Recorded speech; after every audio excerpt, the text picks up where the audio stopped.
एक समय की बात है, भगवान विष्णु के नाभि कमल से ब्रह्मा जी की उत्पत्ति हुई थी। किससे हुई थी? नाभि कमल से। और जैसे ब्रह्मा जी के कमल पुष्प से आज उसमें से उनकी उत्पत्ति हुई, और ब्रह्मा जी की उत्पत्ति होने के बाद ब्रह्मा जी उसी कमल पे ऊपर नीचे होने लगे। और जैसे ऊपर नीचे हो रहे तो विचार कर रहे हैं क्या, इसका कोई था ही नहीं। ब्रह्मा जी कमल के डाली को क्या किए, जिससे नाभि से निकला कमल डाली, तो वो नीचे से ऊपर से नीचे को जा रहे और ऊपर से नीचे से ऊपर आ रहे हैं। कहीं था नहीं मिल रही है। और जब नहीं मिल रही थी तो परेशान हो गए। जब परेशान हो गए कि इसका तो था ही नहीं, तो समझ ही नहीं आ रहा। जिस ब्रह्मा ने विष्णु जी के नाभि कमल से निकल के प्रकट हुए, वही ब्रह्मा जी ने क्या किया, अब देखा जैसे आगे थोड़ा सा विस्तार होने लगा, बड़ा होने लगे। देखा भगवान विष्णु को देख करके आज ब्रह्मा जी क्या कहते हैं कि मेरे से पहले ये कि मैं इनसे पहले, क्योंकि सृष्टि में कोई नहीं था, पूरा सृष्टि जलमग्न था। और जब जलमग्न सृष्टि था तो अब क्या विचार करते कि पहले मैं हूं कि विष्णु है। ब्रह्मा जी विष्णु से कहते हैं मैं तुमसे बड़ा हूं, और विष्णु जी कहते हैं मैं तुमसे बड़ा हूं। दोनों में आपस में तर्क वितर्क होने लगा। तो वाद करिए, संवाद करिए, लेकिन संवाद करो, वाद करो, लेकिन युद्ध मत करो। नहीं तो कई लोग क्या करते हैं, विद्वानों के बीच में बैठ करके युद्ध करने लगते हैं, द्वंद्व कथा लड़ने लगते हैं। नहीं, वाद करो, संवाद करो, लेकिन विवाद मत करो। यहाँ ब्रह्मा जी ने विष्णु जी से संवाद कर रहे हैं, और संवाद में क्या कर रहे हैं कि पहले आप की मैं, विष्णु जी कहते मैं, विष्णु जी कहे मैं। यहाँ तक छिड़ गई कि दोनों में युद्ध के सामने युद्ध करने का नौबत आया। और जैसे दोनों के युद्ध करने का नौबत आया तो इन दोनों ने सलाह किया।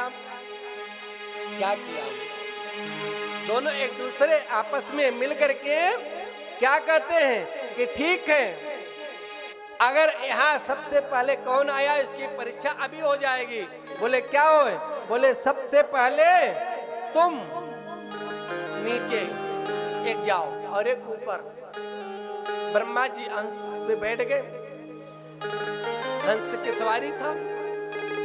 उनसे कहा कि तुम ऊपर नाप करके आओ, कितनी ऊंचाई है ऊपर की। अब मैं नीचे जा रहा हूँ, कितनी गहराई है। जो सबसे पहले आएगा अपनी जानकारी लेकर के कि मैं था और आप ऊपर का था नाप के आइए, वो सबसे पहले जन्मा है, आया है। ब्रह्मा जी और विष्णु दोनों ने स्वीकार कर लिया। और जब दोनों ने स्वीकार कर लिया, स्वीकार करके ब्रह्मा जी हंस में बैठे और वो आकाश में उड़ गए। और जैसे आकाश में हंस पे रूप धारण कर स्तंभ की ऊंचाई पता लगाने के लिए वो जा रहे हैं, और ऐसे ऊपर जा रहे हैं, चलते जा रहे हैं, चलते जा रहे हैं। काफी वर्ष बीत गए, लेकिन उसकी ऊंचाई का पता नहीं लगा पाया। इसका अंत ही नहीं। अब इधर नीचे के स्तंभ को नापने के लिए विष्णु जी जा रहे हैं। विष्णु जी भी नीचे जाते जा रहे हैं। कौन सा रूप धारण करें? सूकर। विष्णु जी सूकर को रूप धारण करके नीचे को जा रहे हैं। जैसे नीचे को जा रहे हैं विष्णु जी, तो नीचे का उस स्तंभ का पता उनको भी नहीं लग पाया। ये दोनों आपस में एक दूसरे की ऊंचाई नीचे जाके ऊपर जाके कर रहे हैं, लेकिन खा नहीं पाए। तो इधर क्या हुआ, जब आकाश की ओर जा रहे थे ब्रह्मा जी, तो एक केतकी पुष्प है, जो पुष्प आप देख रहे हो, केतकी का नाम केतकी पुष्प है। उस पुष्प को देखा ब्रह्मा जी ने देखा और कहा भैया इस कोई स्तंभ का पहचान है कितनी ऊंचाई है? बोले इसका ऊंचाई का पता मुझे भी नहीं है। बोले अच्छा। बोले फिर? बोले तुम मेरा एक काम करोगे? बोले हाँ। बताइए क्या करना है महाराज? बोले कि तुम मेरे सत्यापित व्यक्ति गवाही बन जाओ। केतु पुष्प से कहा ब्रह्मा जी ने, तुम मेरे गवाही बन जाओ। और गवाही बनना है, क्या कहना है कि इन ब्रह्मा जी ने इस स्तंभ का पता लगा लिया, इस छोर का पता लगा लिया। बोले अच्छा, इतना ही कहना है? बोले इतना ही कहना। बोले किसके सामने? विष्णु के सामने, इतना ही बोलना है। बोले महाराज मैं झूठ बोलूंगा तो कुछ इसकी सजा न मिल जाए? अरे बोले सजा जब मिलेगा देखा जाएगा, पहले चलो तुम कहो तो सही। ब्रह्मा जी ने उस केतकी पुष्प को जो है कह दिया, वो भी तैयार होगा गवाही देने के लिए। हाँ ठीक है, हम आपके साथ में हूँ। ब्रह्मा जी वहां से वापस आया। ब्रह्मा जी आकर विष्णु जी के पास पहुंचे। महाराज पता लगा स्तंभ का? बोले अभी था नहीं मिला है। बोले तुमको तो ढूंढते रह जाओ नहीं मिलेगा, लेकिन मुझे तो मिल गया ऊंचाई की पता। बोले कैसे? बोले ये देखो गवाही के लिए। बोले अच्छा ये कौन है? बोले पूछ लो, केतकी पुष्प है, इससे पता चल जाए। यही बताया, यही मिला मुझे ऊपर सबसे। बोले अच्छा अच्छा, क्यों भैया इनको स्तंभ का पता चल गया? बोले हाँ महाराज, ये महाराज तो ऊपर तक गए थे, ये स्तंभ का आखिरी छोर उनको मिल गया ऊपर का। अब क्या? विष्णु जी अपने आप को हार मान लिया कि मैं हारा और तुम जीते, यानी तुम पहले आए हमसे, हम बाद में आए। स्वीकार हो गया कि पहले तुम पूजे जाओ बाद में हम पूजे जाए। आप तो मुझसे बड़े हो, मैं आपसे छोटा हूँ। स्वीकार कर लिया।